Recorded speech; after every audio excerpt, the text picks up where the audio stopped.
يا مساء الخير ويا صباح الخير اللي بيتفرج الصبح. اهلا بيكم. الحلقة دي المرة دي هتكلم فيها عن الرضا الذاتي، ان انت تبقى راضي ذاتيا عن نفسك وعن مكانك وعن الحالة اللي انت عايشها، ايا كان المكان، لا مش ايا كان، في مكان مناسب اللي انت عايش فيه. اولا وقبل كل حاجة هو المكان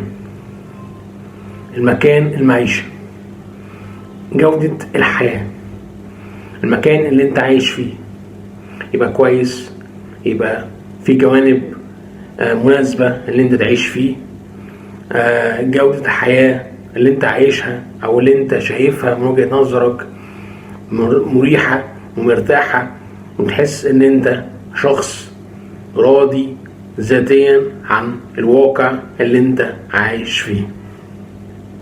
تاني حاجة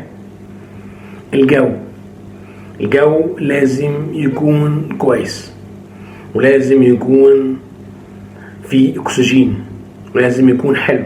الجو اللي انت عايشه، اللي انت عايش فيه، تنفس الهواء النقي وتنفس الاكسجين، بحيث ان انت تبقى حاسس ان انت في رضا وحاسس ان انت في حالة ذاتية كويسة. تالت حاجة ودي الاهم، البيئة اللي انت عايش فيها ما يبقاش فيها تلوث، ما يبقاش فيها بلطجية، ما يبقاش فيها عنف. بيئة كويسة، بيئة مريحة، بيئة تخليك اللي انت حاسس ان انت راضي ذاتيا. دول الثلاث حاجات اللي انت علشان توصل، من وجهة نظري انا الشخصية ومن تجربتي الحياتية اللي انا عايشتها واللي انا عايشها، وضحت لي ان انت علشان توصل للرضا الذاتي من ثلاث حاجات: المكان المعيشة وجودة الحياة، الجو الحلو والاكسجين، ثالث حاجة البيئة الكويسة. تمام كده؟ دول الثلاث حاجات علشان توصل لرضا ذاتي في حياتك. تمام كده؟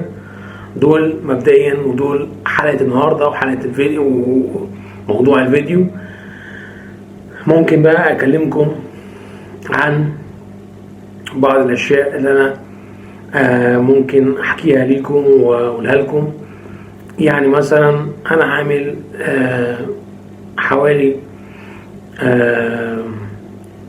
كام فيديو كده، عاملهم 4 فيديوهات بلبس نفس اللبس اللي انا لابسه دلوقتي. مش عارف، ممكن اغير الفكرة دي، ممكن اعملها بطريقة تانية مختلفة، بحيث ان انا مثلا كل 4 فيديوهات البس لبس واحد، فبينزل قدامكم مثلا لو انت عملتوا على الفيديوهات هتشوفوا ان 4 فيديوهات بلبس واحد، 4 فيديوهات بلبس واحد تاني مختلف، 4 فيديوهات بلبس ثالث مختلف، وهكذا.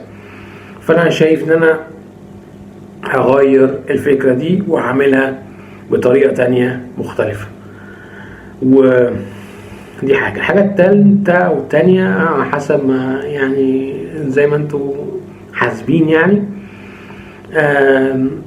انا الفترة دي يعني مش جاهز بشكل كبير، لسه راجع من سفر، لسه راجع، ما عنديش افكار كتير، ولكن بحيث ان انا هركز اكتر، اشوف ممكن الموضوع، ممكن الفيديو بعد كده يوصل لكل اسبوع، اعمله كل اسبوع، ما يكونش بشكل يومي او بشكل 3 ايام او بشكل يومين.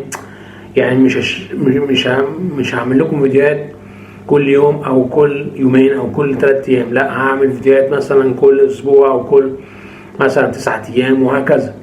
فاهمين قصدي؟ دي حاجة برضو مهمة اللي انتوا تكونوا عارفينها. بس كده عشان ما اطولش عليكم، وعشان ما اخليكوش تخشوا في مود ملل.